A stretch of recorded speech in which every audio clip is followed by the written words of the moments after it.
Hi, I'm Mark, And I'm Terry. and we're Escaping the Empty Nest. Hey, and welcome back. So you're planning your first trip to New York, and you're going to go to the iconic attractions that you've always heard of. Sure, they're touristy, but you're a tourist, so go for it and enjoy yourself.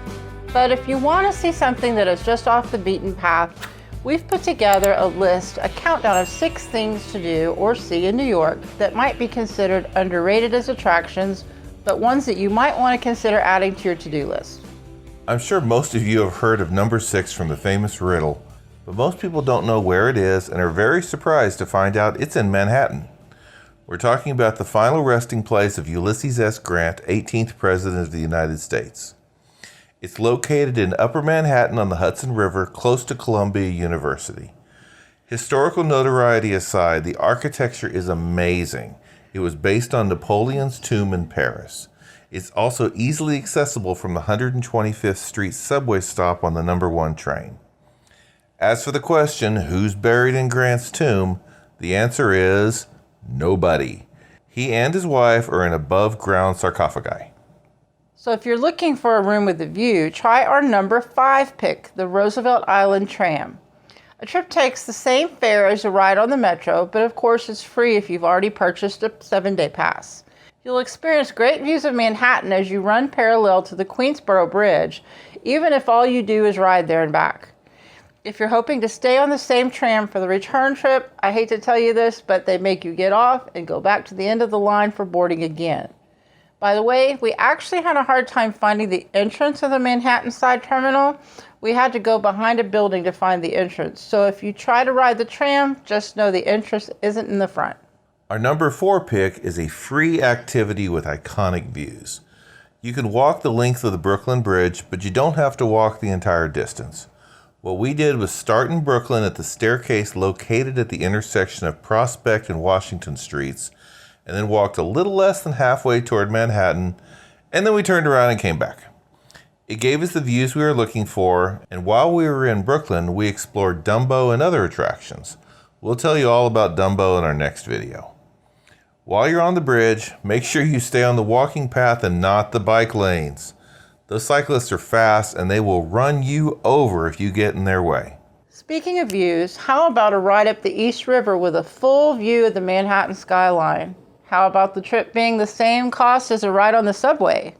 For that experience, you'll need to check out the New York City Ferry. There are ferry docks all up and down the East River, and you can use the ferry as an alternative to the subway or just for sightseeing. We chose to do both and used the ferry to take us from the Wall Street dock at the far lower tip of the island, and we traveled up to 34th Street. Once there, there's a bus stop that can get you closer to a subway station or even a free shuttle that only operates during rush hours. It is 100% worth it, and we're so glad that we decided to travel this way. There are actually routes that take you to all points in all directions, so check out ferry.nyc for maps and schedules. Number 2 is a cinema institution. Station number 8 of the New York Fire Department. What's that you say? This. Yep, the place that needs no introduction. It's been recently renovated, and just looking at it brings back all those 80s feels and memories. It's not far from the 9/11 Museum, so get off the subway 2 stops early and go take some photos of it.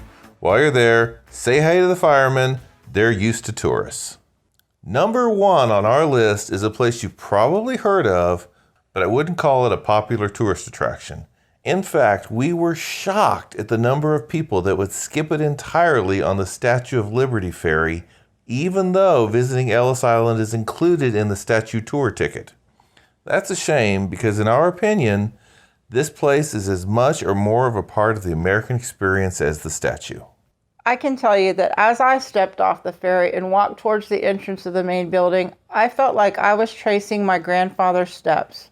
He came to America in 1930, and it was really emotional seeing what he probably experienced. The Great Hall was impressive. It was hard to imagine what it actually looked like, but there were pictures that showed the process immigrants went through. Most of you watching this video probably had at least one ancestor who went through this process. It is an important part of American history that has been very well taken care of and documented. If you're interested in research, the Family History Center is where you should go. If you're interested in artifacts from the past, they have those there too. If you do the Statue of Liberty tour, at least walk around and see what Ellis Island has to offer. You won't regret it. Coming up next, we're going to make a video on 10 things in New York that you might not have heard of, but are worth adding to your list to do as a first-time visitor, or even someone who has been there a dozen times. In the meantime, check out the rest of our New York playlist. We know you'll find something on there that will make your trip even more special. Thanks for watching, and bye for now.